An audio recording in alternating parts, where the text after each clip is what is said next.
Vous avez récemment écrit un article sur le blocus des ports israéliens par le Yémen et comment en réalité le Yémen ou Ansar Allah, les Houthis, agissent conformément au droit international et comment ce sont les États-Unis qui violent le droit international en essayant de les empêcher d'intercepter les navires israéliens et à destination d'Israël.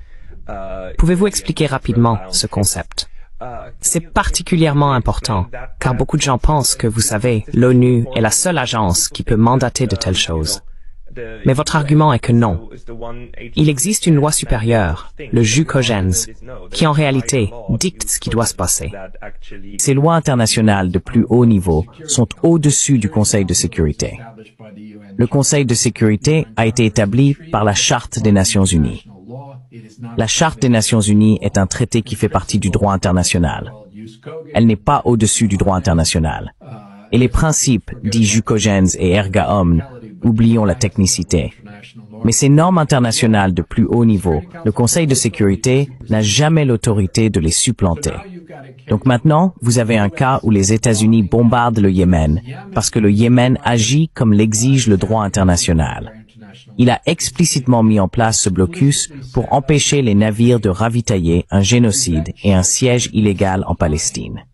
Et sa position a été renforcée par la Cour internationale de justice, et ses conclusions sur l'illégalité de l'occupation et dans l'affaire du génocide, qui ont toutes deux déclaré que tous les États ont l'obligation de ne pas soutenir l'occupation illégale en Palestine et de ne pas soutenir le génocide. Ainsi, le Yémen est le seul pays qui a pris des mesures concrètes pour empêcher cela de se produire. Et les États-Unis les bombardent pour cela, n'est-ce pas? Vous n'entendrez pas cela dans les médias occidentaux qui racontent une belle fantaisie, mais c'est la réalité de ce qui se passe sur le terrain. Et ce n'est pas, vous savez, je ne devine pas ici. Le Yémen Houthi a dit que c'est pourquoi ils le font. Et ils ont arrêté le blocus pendant la période de cessez-le-feu, démontrant qu'ils étaient sincères, n'est-ce pas? Ainsi, pendant que le cessez-le-feu était en place, ils l'ont arrêté. Ils ont rétabli ce blocus contre les navires réapprovisionnant le régime israélien uniquement lorsque Israël a repris le siège illégal dans la bande de Gaza et a repris le génocide à grande échelle dans la bande de Gaza. Vous savez, le Yémen Houthi agit sous des obligations qui lient tous les États. Et cela fonctionnait. Ils ont ruiné le port israélien d'Eilat, vous savez, grâce à cela. Et ce faisant, je pense qu'ils n'ont pas pu arrêter les crimes d'Israël, mais ils compliquaient la capacité d'Israël à perpétrer ces crimes. Et c'est pour cela qu'ils sont bombardés.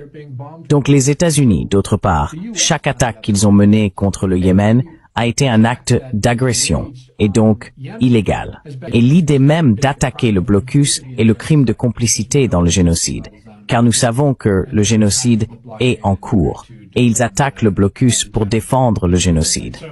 Donc, si vous suiviez ce que disent les gouvernements occidentaux ou les médias d'entreprises occidentaux, ils diraient que vous avez ces Yéménites sans loi, et nous allons défendre la loi.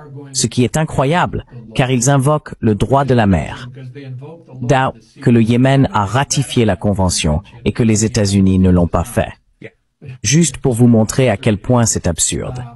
Mais en fait, c'est complètement l'inverse. Le Yémen agit comme le droit international l'exige pour arrêter l'approvisionnement du génocide et l'occupation illégale. Et les États-Unis commettent un crime d'agression pour empêcher le Yémen de faire cela.